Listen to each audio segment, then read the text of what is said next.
Hello everyone, this is Dr. Sandra.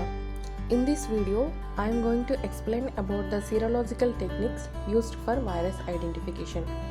Before seeing the serological techniques, first we have to understand some basic terms used in serology.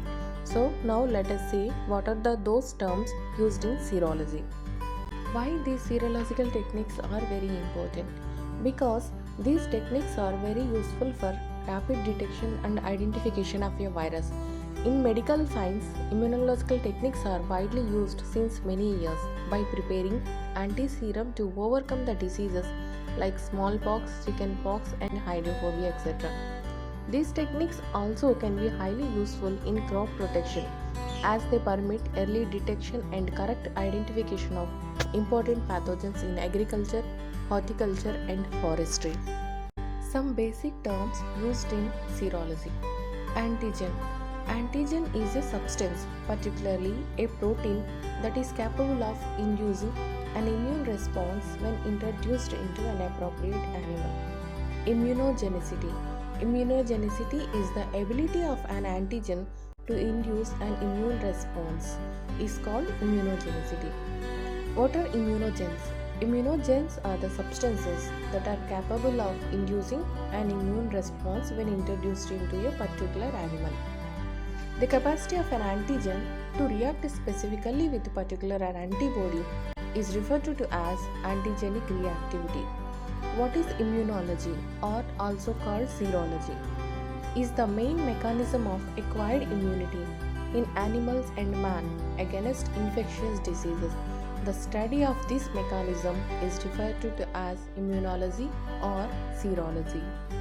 Most plant viruses are effective antigens when injected into a suitable animal, and they stimulate the production of antibodies that can be used in various serological tests.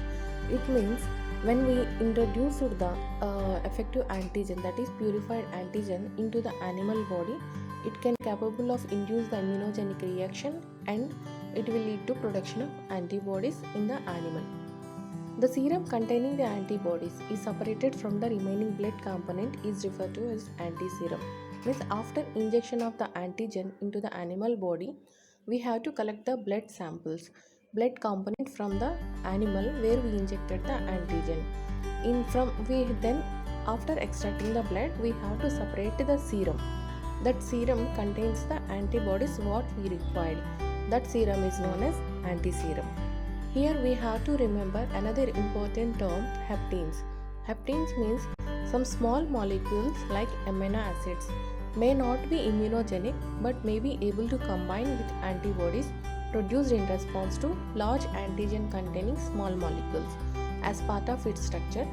Such small antigen molecules are called haptens. It means when we introducing the large antigen into the animal, it capable of producing the antibodies. Then these small molecules like small amino acids, these are part of this antigen, but these are not capable of immunogenic, that is they are not capable of inducing the production of antibodies, but they will react with the antibodies produced from that animal in response to this large antigen. These are called haptens. Homologous and heterologous reaction. It means the reaction of an antigen with its own antiserum is called homologous reaction. If we are producing the antiserum against a particular virus, that is antigen, and that antiserum is able to recognize this particular virus, that is the reaction of the antigen with its own antiserum, that is homologous reaction. Heterologous reaction. It means the virus, that is antigen, is reacting with another antiserum which is not produced against this particular virus. That is called heterologous reaction. Titer. Titer means a relative amount of antibodies present in an antiserum. Means what is the exact amount of antibodies present in that particular antiserum is known as titer. The homologous titers are usually higher than heterologous titer. That means homologous reaction, as we saw already, the antigen which with its own antiserum means which is produced against that particular antigen, that homologous titers are usually higher in particular antiserum than the heterologous titer. In this video, I explained about the basic terms used in serology. So in next video, I will explain about the antisera production. Thank you for your keen interest in this video, and remember to like and subscribe for more videos. I wish you great success, health, prosperity and happiness. Thank you.